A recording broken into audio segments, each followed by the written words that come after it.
आपण पाहत आहात आपल्या हक्काचे प्रतिध्वनी न्यूज. दानोळी परिसरात बिबट्याचा वावर, अफवांवर विश्वास ठेवू नका, वन विभागाचे आव्हान. दानोळी निमशिरगाव रोड परिसरात तसेच शिंदेकोडी परिसरात बिबट्या सदृश्य दिसून आलेल्या प्राण्यांची ठसे पाहिले. ते ठसे बिबट्याचे नसून तरसाचे ठसे असल्याची माहिती समोर आली आहे. तरी पण या पार्श्वभूमीवर डोंगर परिसर व मळा भागातील शेतकऱ्यांनी विशेष काळजी व खबरदारी घ्यावी.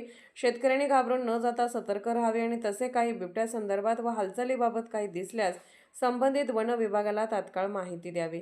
रात्रीच्या वेळी एकट्याने शेताकडे जाणे टाळावे. तसेच परिसरात बिबट्या सदृश्य कोणता प्राणी आढळल्यास त्याच्या जवळ जाण्याचा किंवा त्याला हुसकावून लावण्याचा प्रयत्न करू नये. बिबट्या सदृश्य प्राण्यांच्या हालचाली आढळल्यास तातडीने संपर्क साधा. वनरक्षक श्री वडेलवार 86 23 82 81 84, पोलीस पाटील 84 84 84 74 33.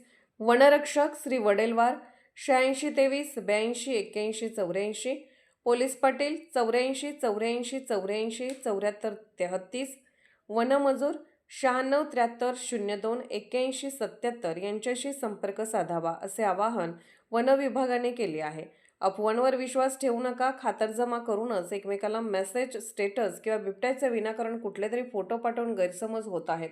तरी कृपा करून खात्री करूनच मीडियाचा वापर करा, असे आवाहन कोल्हापूर वन विभागाने केले आहे.